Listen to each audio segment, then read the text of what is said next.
Show on ESPN Radio. The Max Kellerman Show on ESPN Radio, ESPN News, the ESPN app at SiriusXM Channel 80, and on your smart speaker. Reach me at 888-SAY-ESPN, 888-729-3776. All right, nerds. Big showdown with the Steelers and Ravens. We're going to talk about that in a second. The Max Kellerman Show is presented by Progressive Insurance. All guests join us on the Shell Pennzoil Performance Line. See where D'Antoni went? And as what? Ooh, I got some thoughts on this. Be a part of the Max Kellerman Nation on the Dr. Pepper call-in line. 888-SAY-ESPN. ESPN Nation is presented by Dr. Pepper. It's official. College football's back. So is your favorite Dr. Pepper-loving college football town, Fansville. Head to a store near you to treat your inner college football fan to an ice-cold 20-ounce Dr. Pepper today. But first, it's time for Straight Talk, brought to you by Straight Talk Wireless. Tell you who won't be playing in Fansville this weekend. That's Trevor Lawrence. COVID positive, along with 90,000 other Americans yesterday. 90,000. Do you remember months ago when the President of the United States said, it's 15 people soon going down to 0? That's what he said. Magically, it's going to disappear. 15 going down to 0.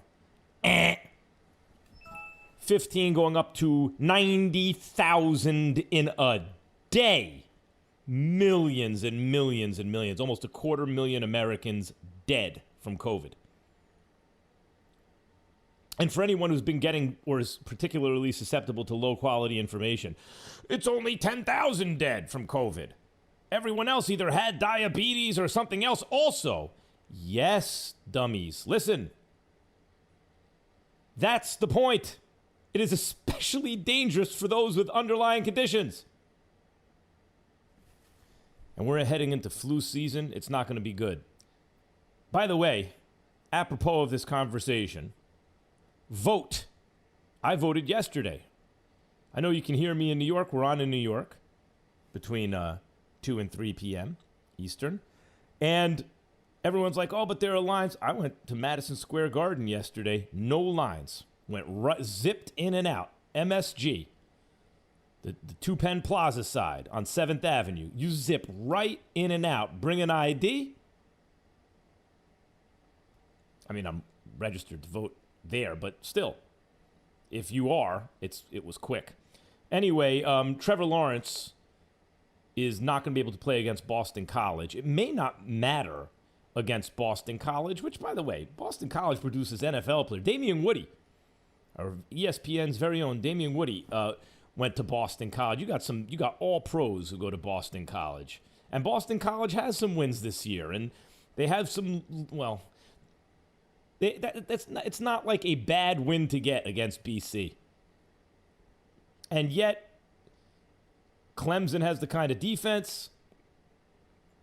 I don't know a lot about their backup quarterback, but I understand they have the kind of backup quarterback, which also wouldn't surprise me. By the way, remember Alabama was the backup quarterback.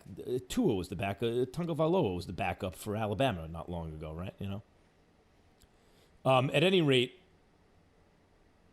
Clemson should beat Boston College anyway. The question is, at least they're still favored to do so. The question is, can Trevor Lawrence get back after just a week? Hopefully. Right now he has mild symptoms, apparently. Hopefully his symptoms remain mild and he has an easier time with it than many. And hopefully there are no lasting effects. He was one of 90,000 new cases yesterday. He's, of course, the frontrunner for the Heisman Trophy. He's also the frontrunner to be picked number 1 overall in the 2021 draft. Coach Dabo Swinney said in a statement, Lawrence is in isolation and, quote, doing well with mild symptoms. And hopefully that's still the case. Lawrence said in a statement released on social media, quote, the only thing that hurts is missing an opportunity to be with my teammates this weekend and play the game I love.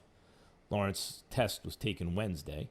Under the rules established by the ACC's medical advisory group, any player who tests positive must isolate for at least 10 days after the test before returning to practice, assuming they are no longer showing symptoms that have put Trevor Lawrence at risk of missing not just the Boston College game,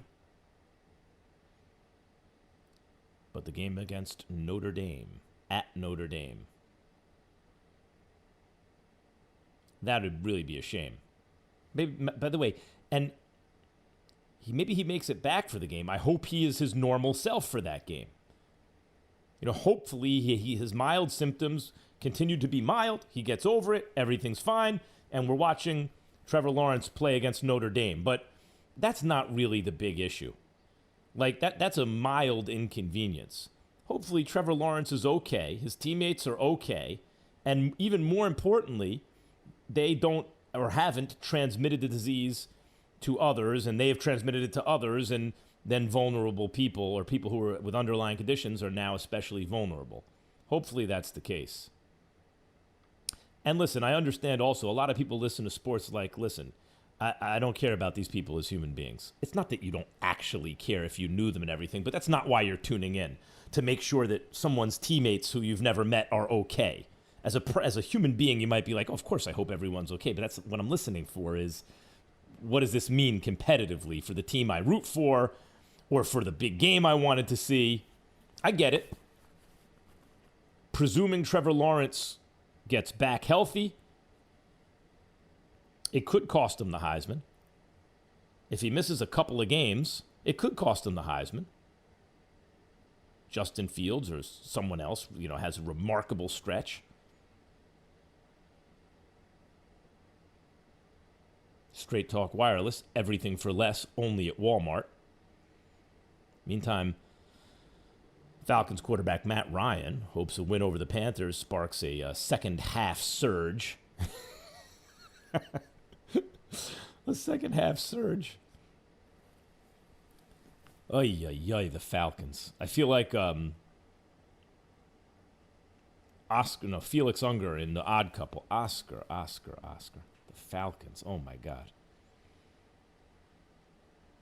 The Falcons and the Chargers. Who's the bigger? 888, say ESPN. Who's the bigger jinxed organization? I don't just mean like terrible organization. I'm not talking about the Jets.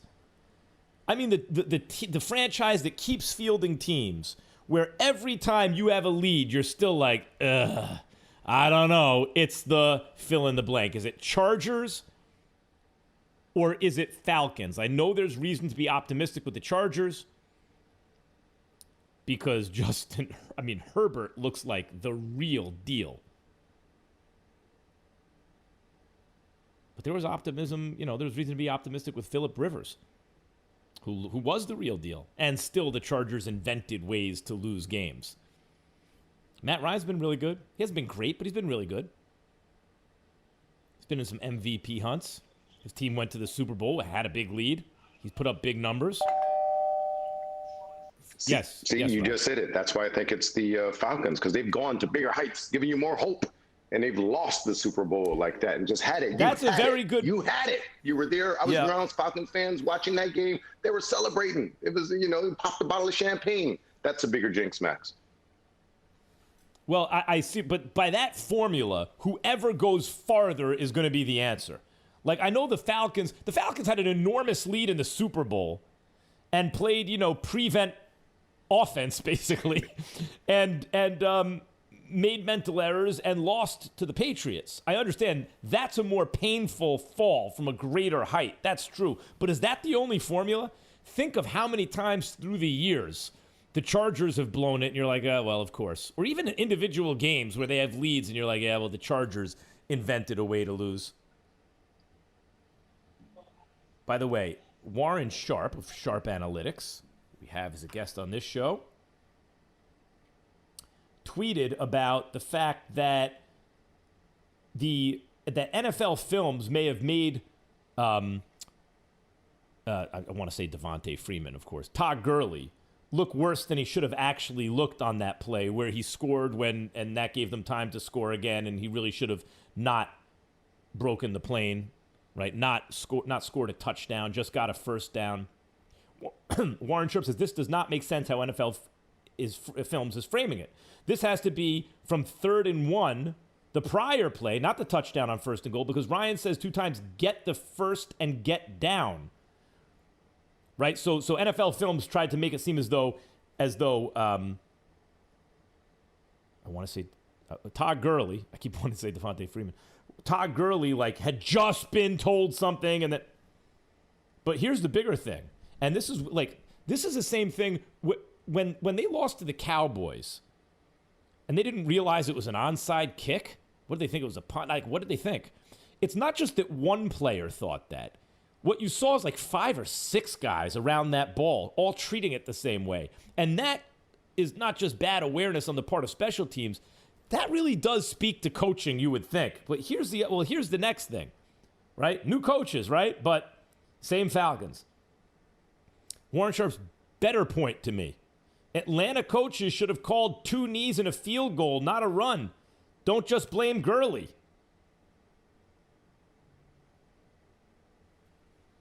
Think about that. 2 knees and a field goal, and you win. Anyway, that's not about last night. Last night they won, according to reports. Did you watch Thursday Night Football? Julio Jones was in the zone last night with 7 catches for 137 yards. Get in the Zone is brought to you by AutoZone. Get in the zone, AutoZone. All right, Max, here's what we're going to do. You know how we do it. You like listening, riding around. You got so many big matchups. Problem is, we can't get to them because you love hearing your voice. So you spend 5 minutes on each game. So I'm going to give you 60 seconds. I'm going to throw out some matchups too. You got 60 seconds. You go over. They're getting flagged. We're going to blow the whistle and mute you. So give me the first one, Chris. Hit me with it. Steelers at Ravens. That's right. The AFC matchup. The second time in a row, Steelers got to beat Tesco, Max. This is a big game for Lamar Jackson. He's lost 3 times to the Chiefs in the regular season, twice in the playoffs, and basically not at all otherwise. He wins almost every single regular season game he plays, and then in the 5 biggest games of his life, he's lost and hasn't played particularly well. Now, for the first time, he's facing Ben Roethlisberger. A Ben Roethlisberger who the RPO's not working out great for Pittsburgh, but Roethlisberger's not holding the ball forever anymore. He's getting rid of it. And remember how I said Pittsburgh versus Tennessee is old school, country hardball, fastball pitcher, fastball hitter? Tennessee wants to run. Pittsburgh stops the run. Let's bring it and see what happens. Tannehill's going to have to win. And Tannehill played well, but actually special teams for the Steelers was the difference. Well, here, Derrick Henry and Tannehill are rolled up into one player, Lamar Jackson. They're going to want to take the run away. He's going to have to beat them with his arm, and he's really going to have to do it. He's going to have to show it on a big stage. This is the best Seahawks. Rivalry in the NFL. You did well, Max. I'm so proud of you. I didn't hear a whistle. Yeah, you did well. There was a whistle. I didn't hear a whistle. Stop right there. All right, next one. The best rivalry in the NFL. Next one is the rivalry getting sleep on. It's the best rivalry. Next one's getting slept on. The 49ers at Seahawks. Best. Start the clock.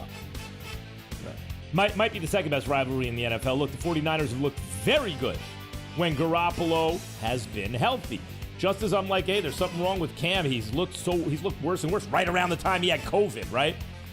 Garoppolo, once he was benched, you knew something's wrong. Are they going to keep him on the bench? Something's wrong. See, I told you Garoppolo's no good. Yeah, right. That's why he only ever wins practically, right?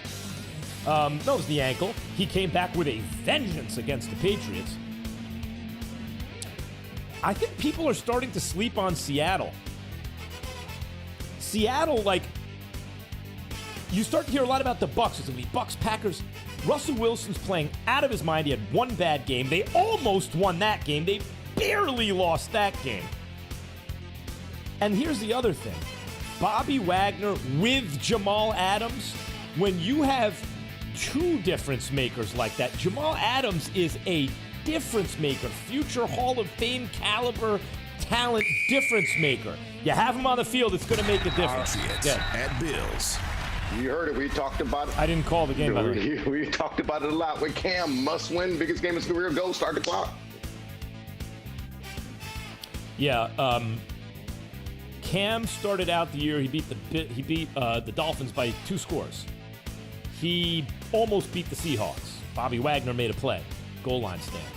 He beat the Raiders by 3 scores. Well, those look like good wins against the Dolphins, and especially the Raiders by that margin. At this point in the season. Then he got COVID. He couldn't play. And then he hasn't been good since then. I believe he's suffering lingering effects. Like, what, did he forget how to play? It's a huge game against the Bills. The Bills' defense gets after it usually. Josh Allen also has something to prove. I expect Cam to look good this game. It's now yet another week removed from the illness. He's highly motivated. He's not making any excuses. I think Cam's going to look good. I like the Patriots, believe it or not. Look at that, under the counter. Saints and Bears. Look at you. This is, I think, is a sneaky good matchup. Saints versus Bears, two different style teams. What do you got, Max? It's a really good matchup, especially since the Bears really need a bounce-back game. I think the Bears looked as bad as they could look against the Rams. It's just that's a bad matchup for them. Aaron Donald coming at you up the middle, right? So, like, Nick Foles with no pocket to step into. And then on top of that, the punter keeps pinning you within 5 yards of the goal line, right? So that's like a really bad formula against the Bears. That's not exactly the Saints. Different kind of team. Even if you like the Saints in this game, I expect the Bears to look much better than they did against the Rams. Nick Foles is not a guy, as I said on First Take today, who's going to overcome all your problems. And maybe the offensive line just means the Bears aren't going to be any good, in fact. But if the offensive line could just get a little better, right? Robinson's a good enough lead receiver. Their backs are probably good enough if the offensive line plays better. And Nick Foles is the kind of guy with a defense who can take you there. Can't overcome all your problems, but if you iron out some of those problems, he can get you over the hump. I think the Bears are going to do better against the Saints than people expect. Rams and Dolphins. Now, the Rams surprised us against the Bears. At least they surprised you and I. This week they got the Dolphins. Where you going, Max? I like the Rams in the game. I think that the idea of starting Tua Tagovailoa against the Rams, it's not just the timing. I think it's intentional. That's baptism by fire. If your first NFL game under center and you're coming off a catastrophic injury, if that first game is against Aaron Donald, that's the dude closest to you on the defense is Aaron Donald. I think maybe it's like, hey, let's show Tua this, and then after this, he's going to be good. You tell him after this game, don't worry about this kid. I know you got sacked 3 times, but you ain't ever going to, you're seeing that once a season. You don't have to worry about that dude. Not even once a season. You know, when's the next time the Rams are on the Dolphins' schedule? So I understand. I like the Rams in the game, but I get why you start Tagovailoa against Aaron Donald and the Rams defense. Rams look very good against the Bears. Vikings at Packers. NFC North showdown, Max. Who you got? Boy, when you talk about coaching, you know how I said about guys like Nick Foles, they need the right situation. Chip Kelly, he has Chip Kelly 27 touchdowns, 2 interceptions, goes 8-2 as a quarterback. That, you know, his quarterback record was 8-2 that year as a starter. You know, he goes to Jeff Fisher, can't get anything done. He has the right coaching in Philadelphia, wins a Super Bowl, makes a playoff run the following year, wins a playoff game, almost win another one, both on the road. Then he goes to the Jags, you know, bad situation for him. No, he got the money, but the situation wasn't right. Can't get anything done. I think the same thing about Kirk Cousins. Kirk Cousins is he's an average-ish starter. He needs to be in the right situation. And damn, you think Stefanski was the right guy for him? I mean, he looks like the right guy for Baker Mayfield, who's another guy who fits into that category. I think without Stefanski, the Vikings are toast on offense, and Aaron Rodgers is going to carve up the defense. Packers over Vikings. Cowboys at Eagles. You know what? I'm not going to give them 60 seconds. It's Sunday Night Football, but they don't deserve 60. You only got 30 for this matchup. No. I'm taking Carson Wentz in DraftKings. And you know how I feel how inconsistent Carson Wentz is. I'm taking him in DraftKings. My Cowboys defense that bad, dog. We that bad. Yeah, they're that bad. But by the way, Mike McCarthy got to get them to play in a way that looks like they're not quitting. Right? You can't I understand you're outmatched, this and that. You can't make it look like your team quit.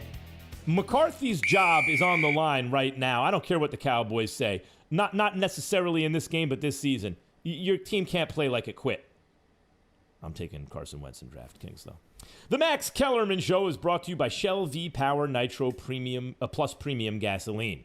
Not Premium Plus, Raj. It's Shell V-Power Nitro Plus Premium Gasoline. Don't be ridiculous. Up next, D'Antoni heading to Brooklyn as an assistant. What does the Zip Recruiter job search machine say? Businesses. The Max Kellerman Show on ESPN Radio, ESPN News, the ESPN app, and SiriusXM Channel 80, and on your smart speaker.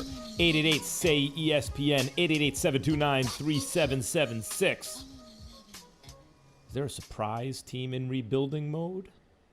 Get to that in a little bit. The Max Kellerman Show is presented by Progressive Insurance. All guests join us in the Shell Pennzoil Performance Line.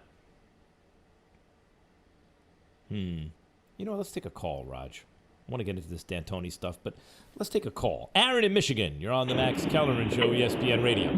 Hey, young man Rumble, what up? That's it. Rumble, young man, rumble.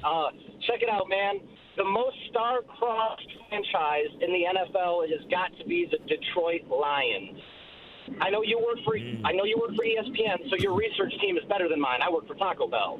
But the year that the Lions went 0-16, I believe that we lost 9 of our games by 1 score or less.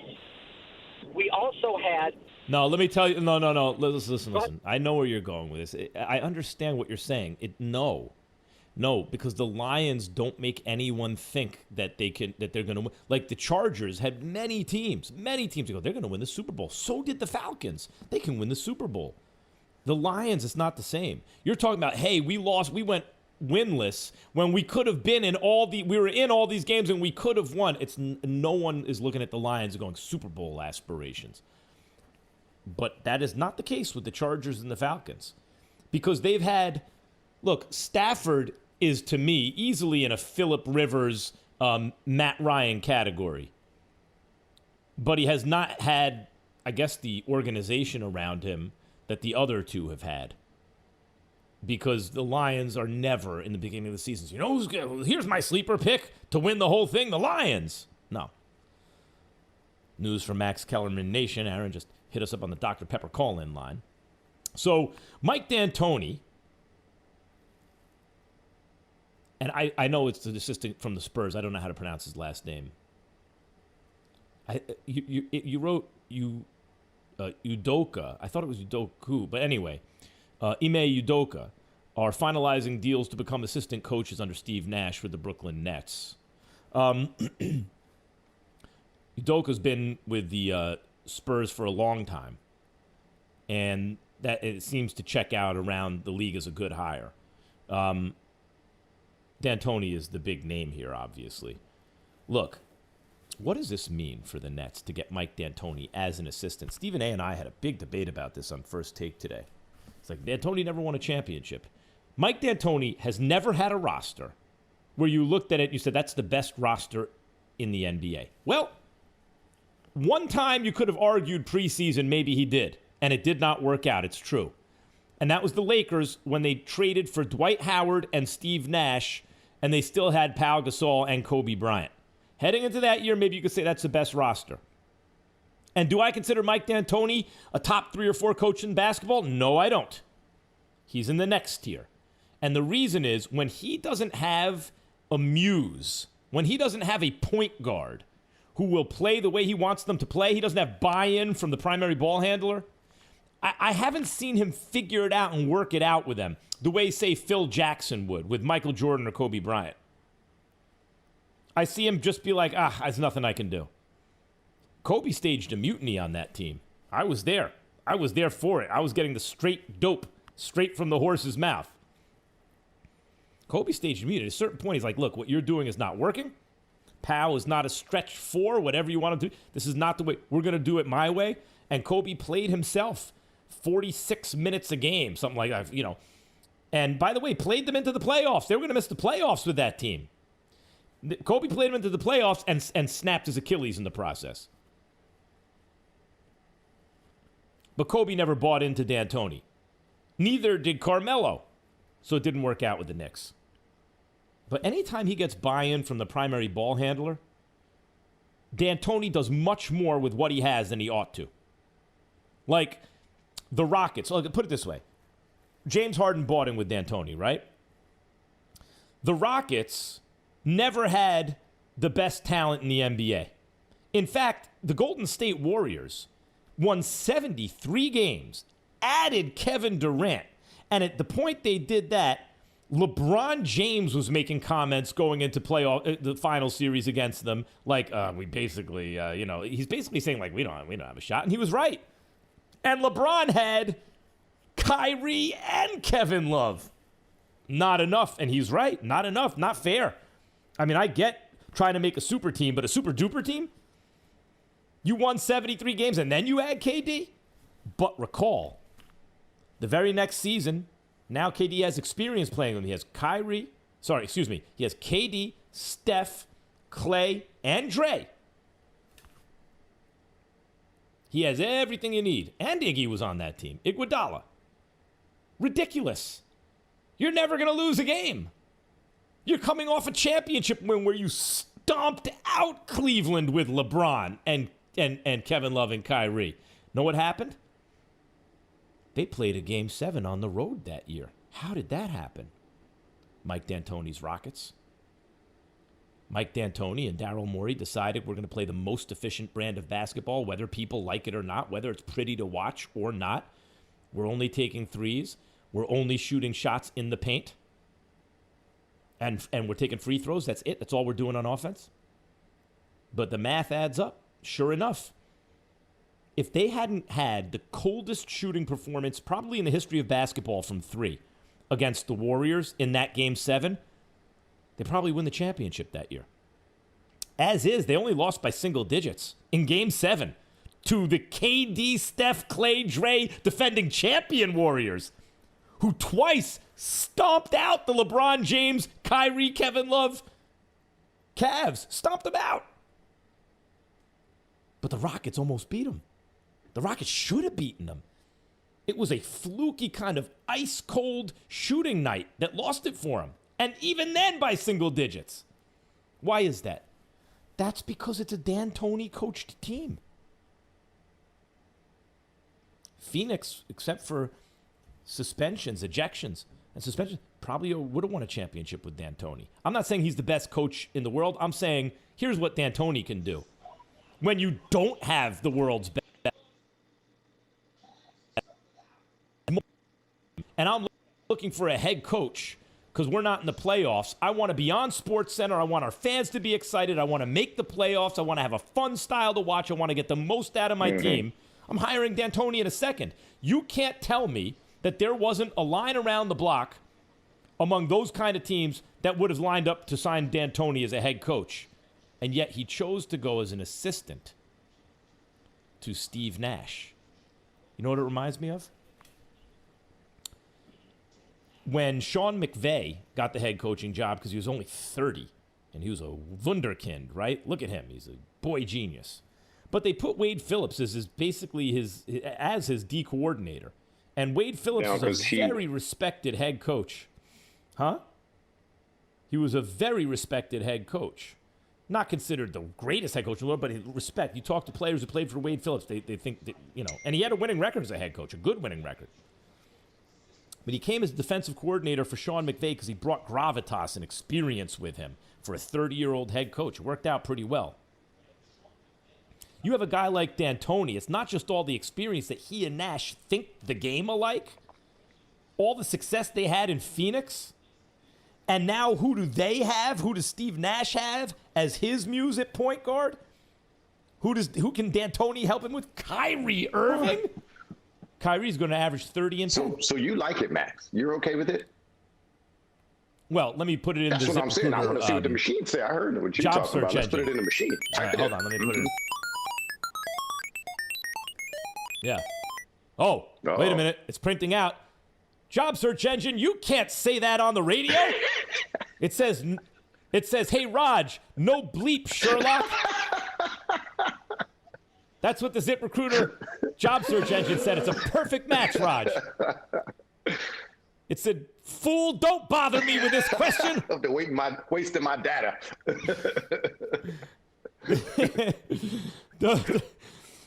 That's right. Yeah, I mean, come on. Do you know what's going to...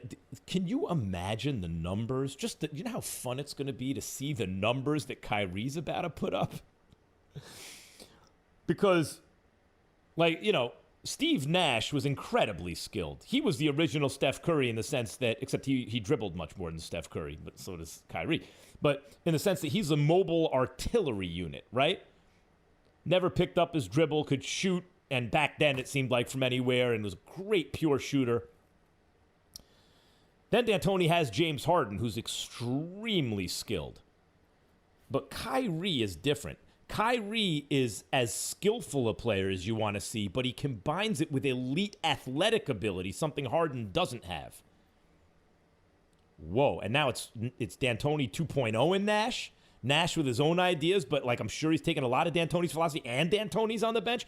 The Brooklyn Nets have just squashed any relevance the Knicks will ever have in this town. It's over for the Knicks.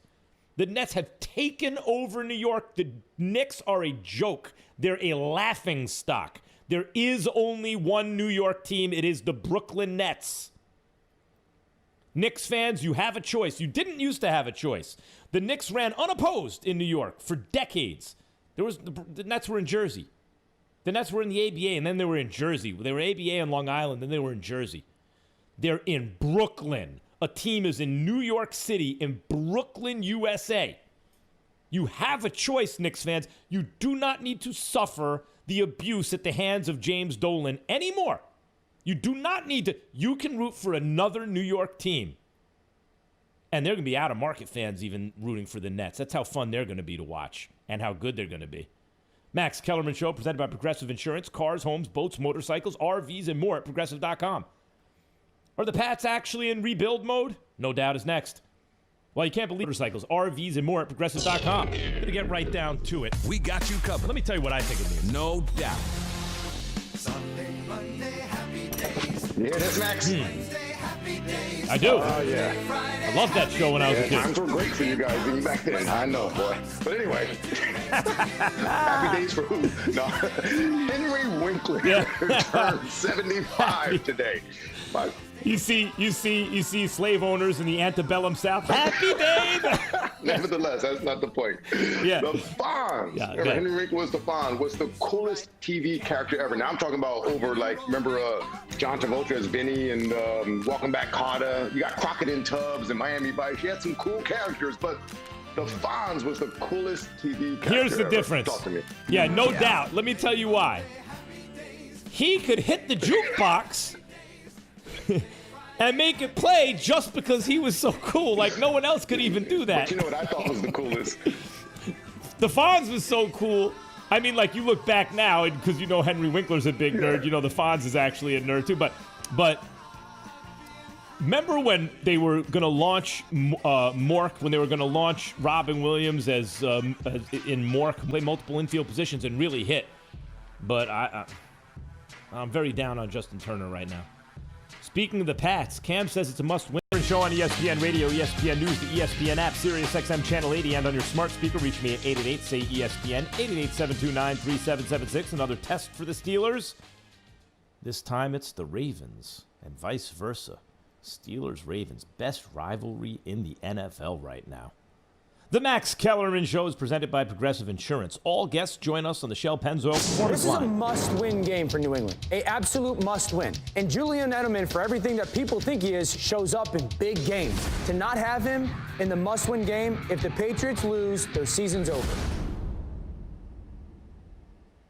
I actually don't agree that if they lose, their season's over necessarily. We've seen them play at a very high level this year, and they're going through a very tough stretch. And maybe they're going to have a fire sale. Maybe. But even then, Belichick coaches to win. And look, they're in the AFC East. You know, the Bills got a game with the Seahawks coming up next week, and they got a tougher schedule than the Pats. The Pats still get to play the Jets twice. You know, and of course, when you're not that good, all the games start to look tougher. But assuming the Pats are the team that beat the Raiders and almost beat the Seahawks, they should be able to beat teams like the Jets and even the Dolphins. And also, they'll play the Bills again later in the season. They have a couple games where you look and you go, they're probably going to lose that game. The Rams, for example. But I wouldn't say, like, if the Pats play the Rams the way they play the Seahawks, maybe they win that game. They look a lot different the last couple weeks than they looked, you know, before Cam had COVID. That's all I'll say. So it's a really good idea to win this game. I don't know if it's a must-win, actually, in terms of the playoffs yet.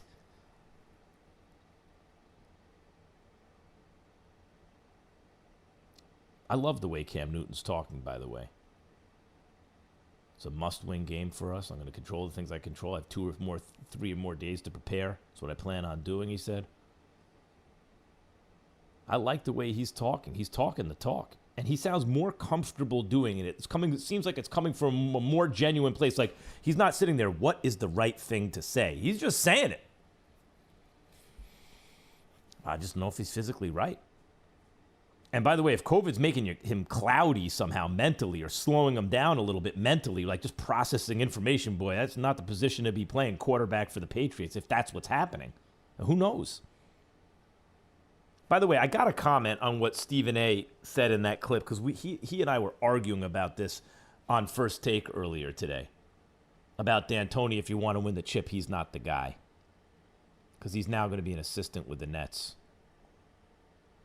I'll do that in a minute. No new positive COVID tests, by the way, for the Giants or Chargers. Of course, Trevor Lawrence did test positive, won't be able to play against BC. Who knows if he'll be able to play against Notre Dame? You know, the thing is, over 90,000 Americans tested positive, not since COVID hit, when Trump said it's 15 cases going down to 0. Could you imagine how spectacularly wrong a statement that is? Not 15 cases, how wildly irresponsible. Not 15 cases going down to 0. It was 15 cases going up to 90,000 cases a day. It's not 90,000 cases since he said that. It was 90,000 cases, new cases, yesterday. That's what happens when the idea of wearing a mask is kind of mocked and not taken seriously, and people have super spreader events where they're intentionally not wearing masks. It's everywhere. Trevor Lawrence could be careful, and he could still get it at this point. It's everywhere. And by the way, the death rate's way down, because we understand much more about it now than we did 5-6 months ago. But whatever you think about the rate, the death toll is up to close to 250,000 Americans, dead Americans. And people are still, well, it's not so. I never thought I'd see a threshold for dead Americans in America like this. Anyway, apropos of the topic, you can vote. I did yesterday, early voting. Oh, there are lines around the block. My voting station was Madison Square Garden. I went in and out, 1, 2, 3, zipped in and out. Of course, I understand I don't live in a black neighborhood. If you live in an African-American neighborhood in this country, it has been made very difficult for you to vote intentionally. Very difficult for you to vote. And it's not the first time in our history that has been the case. And if you're mad about it, there's something you can do, which is, in fact, to vote, even when it's inconvenient. I want to talk about Stephen A's proclamation that D'Antoni is not the guy if you want to win a chip. I simply disagree. I don't think D'Antoni's a top 3 coach in the NBA or anything like that. However,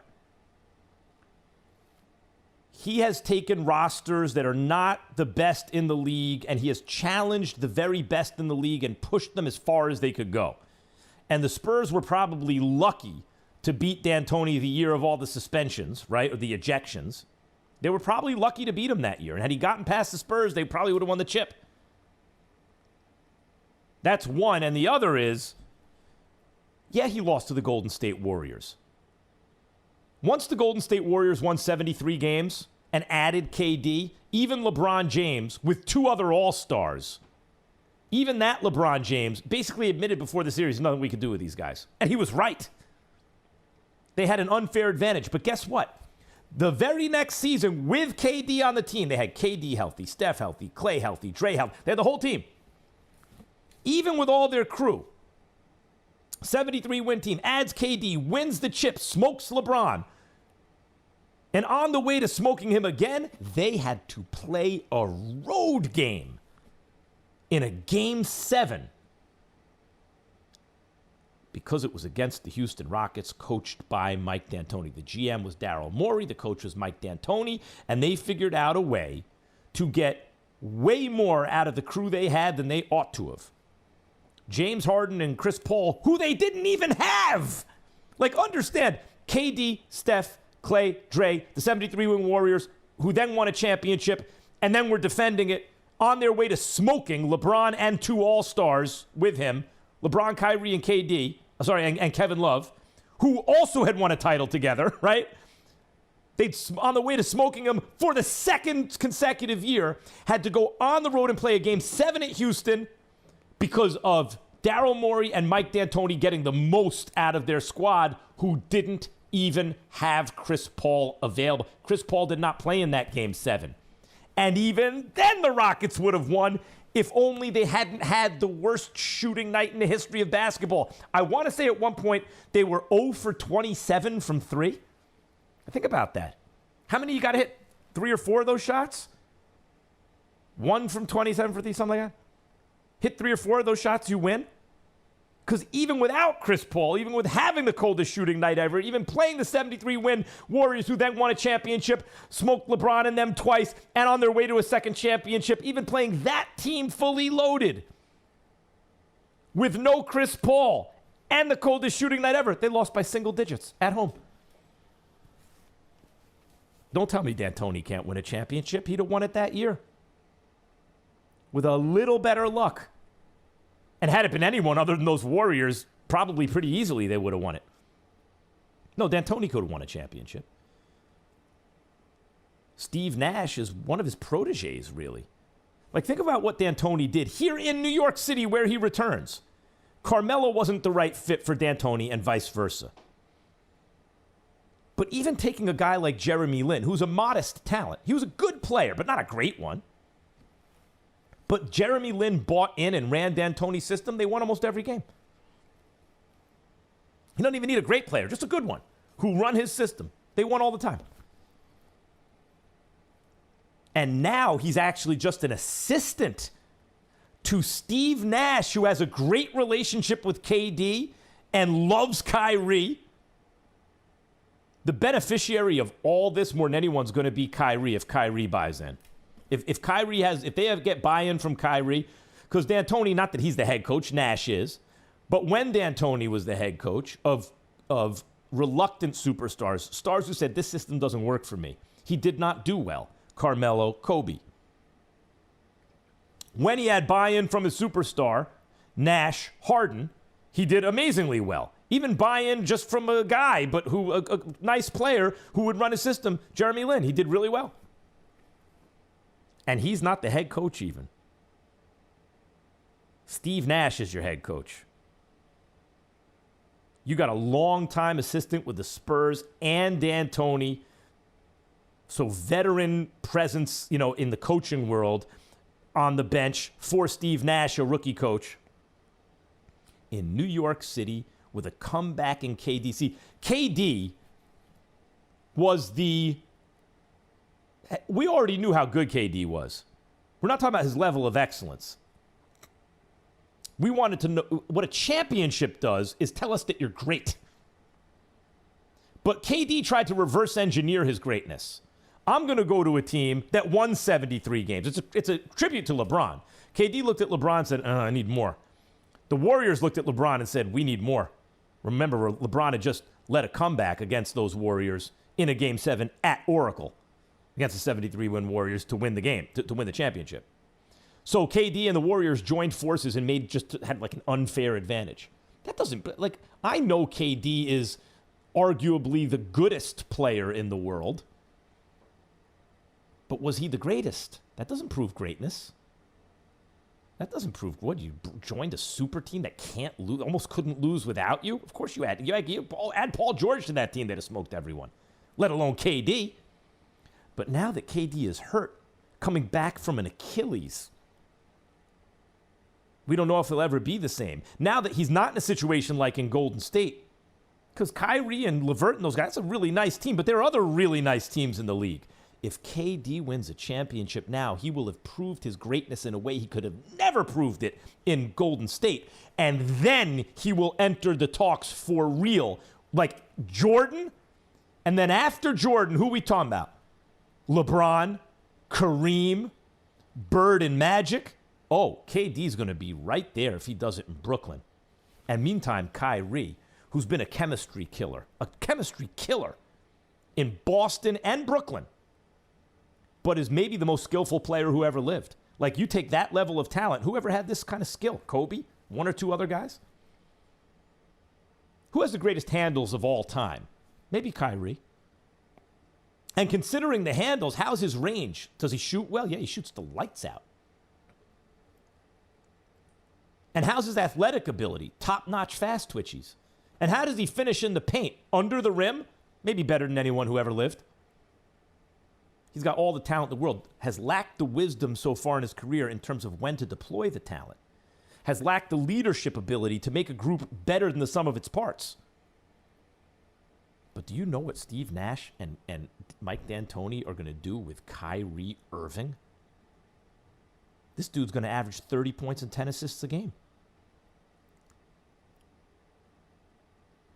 Oh, the Nets are exciting. And by the way, the Knicks are a garbage joke laughingstock.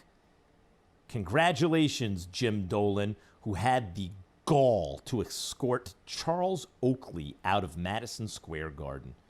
A fan who has a sign, "Sell the team," gets escorted out of the Garden. You can't say sell the team? What's wrong with that? Because it hurt it pierced your paper-thin skin. It hurt your feelings. Jim Dolan thinks he's a genius. He's bored on third base, thought he hit a triple. Thinks he's a genius because, oh, look, he keeps making money in New York because there was no option in New York. There's no other basketball team in New York. The Nets were in the ABA when they were in Long Island, and then they were in Jersey. He ran unopposed. And New York's a basketball-crazed town. When people say, what kind of a town is New York City? It's baseball because the Yankees are the greatest franchise in the history of time. So it's because of that a baseball town. Football is king in America, but in New York City, do you understand? In the mid-'80s, with Patrick Ewing at center, not a championship team, just a powerful playoff team, the Knicks were charging $1,500 for courtside seats in the mid-'80s. New York is a basketball town. Number one, and by far a basketball town. But it ain't a Knicks town anymore. Hallelujah. Not a Knicks town anymore. It's a Brooklyn Nets town. The Nets have not only taken over, they squashed the Knicks like a bug on a windshield under their feet. No one cares about the Knicks, Dolan. Your garbage laughingstock franchise. Because of you, no one cares. But they care about the Nets. Tell you someone that people care about. One of the all-time greats. One of the greatest fighters who ever lived. I have friends who tell me in his prime, he's the best ever. I'm like, come on, Sugar Ray Robinson. Like, all I know is when George Foreman was in his prime. That dude was the best I've ever seen. And here he is, ladies and gentlemen. Maybe the most intimidating champion in the history of boxing. Sonny Liston, Mike Tyson, or George Foreman, who joins us on the Shell Pennzoil Performance line. Big George, thanks for joining the show. I'm happy to be with you, my friend, as always. So this is the 46th anniversary of the Rumble in the Jungle. And my producer, Raj, tells me George has been saying he was robbed. Is that true? Whenever you lose, you better say you were robbed. Otherwise, you won't even want to come back. That was a tough fight at a tough time and hard to swallow. Did you? But someone said that you've been saying you slipped because the ring was wet. But it looked like Ali hit you right on the bumper with the right hand. What happened? Yeah, someone had put some ice and banana and butter, everything on that ring tonight. Because as I tried to break my fall, I kept slipping. George, you lost that night to the greatest champion, the greatest like athlete in the history of the world, basically, is basically by acclamation, right? On one of his greatest nights, under difficult circumstances, in the heat with loose ropes, all that stuff is true. And you lost one other fight to Jimmy Young, also under very difficult circumstances, retire from boxing, come back after a 10-year retirement, win the heavyweight championship of the world, and then go on to make hundreds of millions selling a grill. And yet this still seems like the biggest moment of your career, even though it was a loss. Was it? I think it's one of the biggest moments I've had in boxing, period. I was so far and for so long away from home. I wanted that fight to get over, but I thought it would be the easiest fight I had. You're a champion, and you're looking for easy, sweet pickings. I didn't expect a tough fight out of Muhammad Ali. So it was embarrassing, dehumanizing, the heat, all of that was just an excuse. I lost, it hurt, but then I've gone on to do things that make me wish I was back in that same 25-year-old guy in Africa enjoying that place. I don't ever want to think about it as a bad thing. It was wonderful to be, to be young at heart. I like to sing that Frank Sinatra song whenever I see that fight. George, you won an Olympic gold medal. You were 40-0 with 37 knockouts. Muhammad Ali had lost his first fight to Joe Frazier, the fight of the century, in a great fight. And he avenged the loss in a tough decision. And he'd lost to Ken Norton, who'd broken his jaw and barely beaten Norton in a rematch that could have gone either way. You fought Norton and Frazier and knocked them out in 2 rounds apiece. So, of course, going into that fight as a 5-1 favorite, you must have thought, as you said, easy pickings. At what moment did you realize, wait a minute, this old man ain't going away? It was about the 4th round. I hit this guy, and I hit him pretty good, and I thought I had him weakened. And he started leaning on me. I said, he's ready to fall. And then he whispered in my ear, "That all you got, George?" I knew then this was not the fight I didn't anticipate it at all. I had no expectation to hear him say that to me at that time of the fight. It got pretty scary then. George, when people talk about the all-time greats, look, in your first career as champion, you were, except for the Ali fight, you looked like the most unbeatable fighter ever. But you did get counted out. In your second, in the Rumble and Jungle, in your second career, you were bigger and older and fatter and slower, could still punch, but you had a kind of resolve in your second career. You went 12 rounds with a prime Holyfield. You knocked out Moorer for the championship, even big, young, strong heavyweights. They finally gave Shannon Briggs a decision over you, which I thought you won, but he didn't knock you out. It was a slugfest. I sometimes think if George Foreman could combine his first career when he's 25 and invincible with his second career when he had that internal intestinal fortitude, maybe you are talking about the greatest fighter ever. Do you sometimes think that if only I was the kind of man I became in my second career when I was still young, what I could have done? That's a lot of thinking. I try never to think that hard about anything. But Dick Stella had this plan. When I came back to boxing, he said, look, all of these good boxers are around. They got the left jab, the footwork, they move, spin, turn. He said, you get out there and jump on them. Don't even reach back. Don't even think about form or defining yourself as a boxer. Just knock them out. They were not prepared for it. So I went through the ranks knocking everybody out because they wanted to box. Mm-hmm. All you had to do was fight them. So coming back the second time, it was a different crop of fighters. They all were pretty good, and I couldn't take the same style again. So I had to change with the times. I needed both styles in different times, so to speak. Yeah, but what a chin, what heart you displayed in your second career against all odds, going the distance with Holyfield in a great fight where he was not as you did against the likes of Briggs, among others, in your second career. Just remarkable. George, I always love talking to you. And any last words before we say goodbye?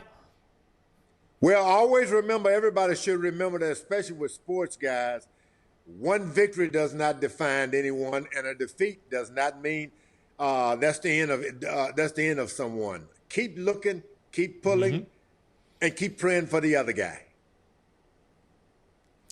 The great George Foreman, ladies and gentlemen, who's come back to win the heavyweight title 20 years after he lost it, is, to my mind... Reach me at 888-SAY-ESPN, 888-729-3776. By the time I'm done through all these reads, Raj, yo, time is running out. Get it? See how I weave the actual lyric to the song into the theme that I'm... No? Huh? See what I did? No? Jerry Jones doesn't see another Herschel Walker-type deal happening before Tuesday's trade deadline because he ain't got Herschel Walker on the roster.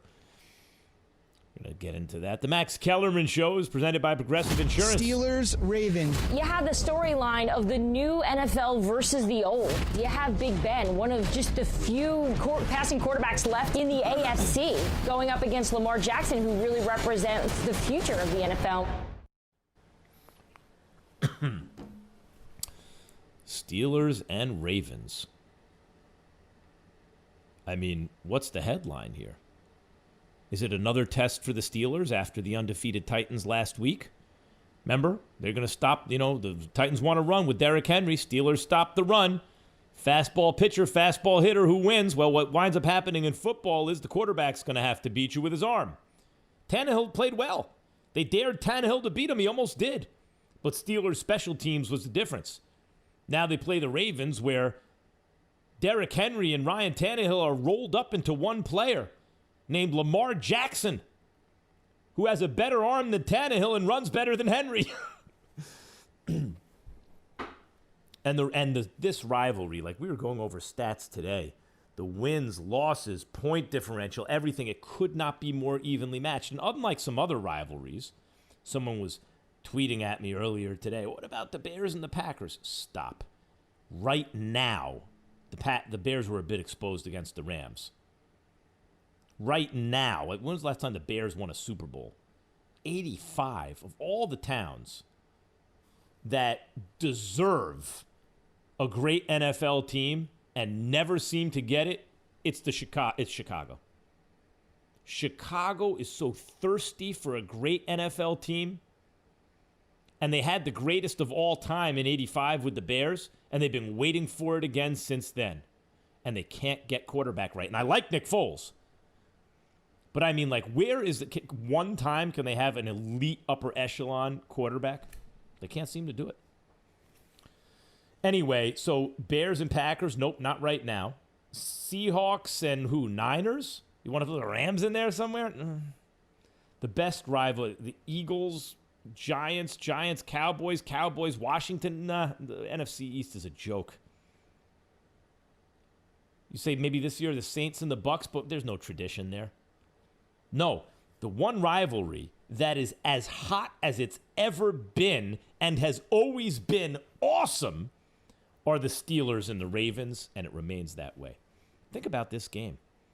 Big Ben Roethlisberger used to hold that ball too long, now getting rid of it real quick, but those RPOs aren't his friend. Have not been working out real well. But he's been playing pretty well, considering. Then you look at and anyway, the Steelers are still undefeated. Maybe they have the best defense in the league. The Ravens, almost in Lamar Jackson's career, what does he have? He has 2 regular season losses, I believe now, in 20-something games, not to the Chiefs. He's almost unbeatable until it matters most. Then he's lost 3 times to the Chiefs and twice in the playoffs, 5 losses. Well, here's another one of those games, because when he played the Steelers last year, they didn't have Big Ben. Now he's facing the Steelers fully loaded with Roethlisberger. What about now? Is he going to be 0-6 in those kind of games? Or can he get a win in a rivalry game like this? Jerry Jones about a sell? 888-SAY-ESPN. Hit me up. I'm going to take some calls. 729-3776 for Last Take. The Max Kellerman Show is presented by Progressive Insurance. Progressive is proud to honor our veterans by donating cars to move their lives forward, especially in times of need. Learn more about their Keys to Progress program and plans for 2020 at keystoprogress.com. Last Take.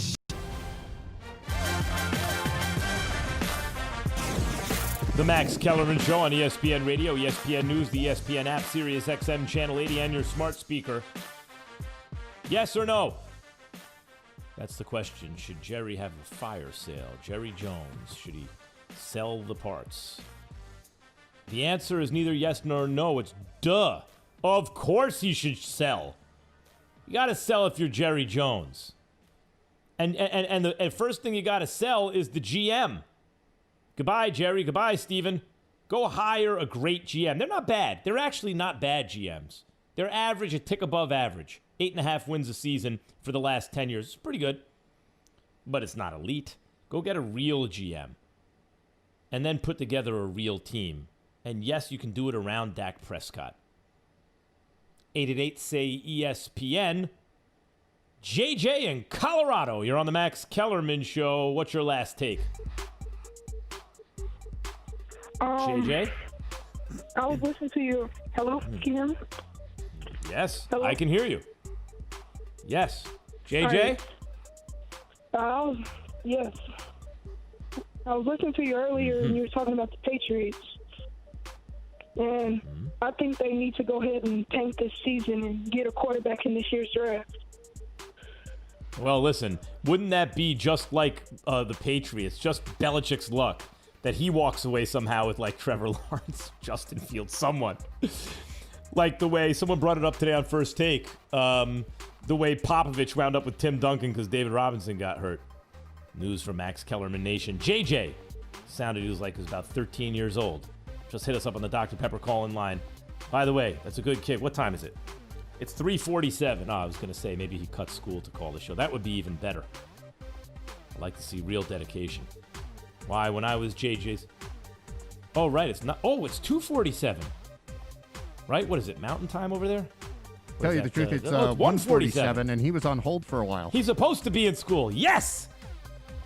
When I was JJ's age, I used to cut school and trade baseball cards with my brother. That's the way a real sports fan behaves. And look at me now. I'm still basically talking about baseball cards and getting paid for it. Jack in Chicago. You're on the Max Kellerman Show, ESPN Radio.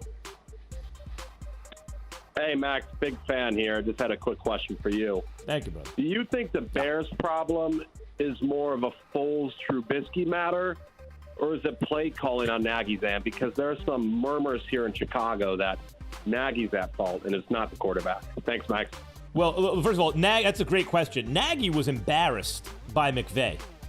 McVay was ahead of the league, then the league adjusted, then McVay adjusted again. He's an imaginative play caller. You can see McVay has fun calling plays, right? It's fun for him to do the offense. Nagy was predictable, but not only predictable, he doesn't have the offensive line to play the kind of football he wants to play. So the real answer is they got to fix the line. If you fix the line, I think Nick Foles can get it done. But you got to fix the offensive line. They can't protect the passer, and they can't block for the runner. Sharice in Chicago. You're on the Max Kellerman Show, ESPN Radio. Yes. Hey, what's up, man? I want to talk to you about the Bears, man. I heard what you said about the Bears. And listen, I think we still got a chance. We're coming for that Super Bowl. It's only been 3 weeks since we had Nick Foles. We're just getting used to it. Nagy will get his, I thought so too before the Rams game, and I admit the Rams are a bad matchup for the Bears, particularly because you have Aaron Donald collapsing the pocket up the middle against a weak offensive line, and then you got Hecker pinning you back with these punts where you're in awful field position, right? But I think the Bears were a little bit exposed. I thought they were a sleeper for the Super Bowl this year. I did. They were a little exposed. The offensive line is awful, and Nick Foles is a guy who's not going to overcome something like that. He's a guy where if you can protect him, he can do good things. Also, the receiving core is a little thin. You have one really good receiver in Robinson who's doing what he's paid to do, and no one else really who's a threat. And the running backs are okay, but they're just okay. So I don't believe in the offense. The defense, I actually think, can play even better than they've been playing, and they've been playing very well. But I think they have a chance to be special. It's a shame when you see an O-line like that, too, because sometimes, you think to yourself, wait, there's no one on someone's practice squad in some Canadian football somewhere who can play guard, right? You get a guy like that, and then, you work with another, your right tackle, and all of a sudden you go, if only we had, the right center and you can draft him, and all of a sudden you have an offensive line. And yet, teams that fall into a rut like that with the O-line, and it might be coaching, really. It's not just drafting, it's development, But teams that fall into it, and I know offensive line's also continuity and chemistry. But it's amazing. The Giants have been in a rut on the O-line for over a decade. Or no, almost under a decade, but almost a decade. A decade! And GM after GM now is like, we're going to fix the line. I'm going to make it No, they haven't done it. It's okay, but when you devote real resources to it, you'd like it to be really good. I don't... Nick Foles is going to throw a 50-50 ball or two, right? Because he's kind of relying on a little bit of good luck to win the game. And by the way, when you throw that ball down the field, a lot of times good things happen. If something bad happens, it's like a punt. Big deal. Get a PI call, your receiver makes a play, all that. But he's not going to be able to do that if he's throwing from behind his 5-yard line and there's no pocket to step into and he's throwing off his back foot, right? Then it's just not going to be good. But the difference between Foles and Trubisky really is Trubisky can't throw the ball down the field. He can outrun a linebacker, but he can't throw the ball down the field. Nick Foles ain't going to outrun any linebackers, but he can throw the ball down the field. I've seen him do it. I saw him do it at Arizona, where in the Pac-12, Matt Barkley got a lot of press because he's the SC guy, and Osweiler got a lot of press because he was tall. Look how tall he is. But other than Andrew Luck, Luck was in the conference. Nick Foles was the best in the division, in the conference, clearly. Then he turns pro, throws 27 touchdowns against 2 interceptions for Chip Kelly's team, goes 8-2 as a starter. Then he gets Jeff Fisher as a head coach. It falls apart. Gets back to the Eagles. Carson Wentz goes down. He wins he wins straight through the playoffs, including the Super Bowl, and wins Super Bowl MVP. Catching passes, throwing passes. By the way, against the Belichick defense, predicated on saying, okay, Nick Foles, beat us with your arm. And he did. Won Super Bowl MVP with Tom Brady throwing 500 yards. Got to fix the offensive line right now. Max Kellerman Show back Monday.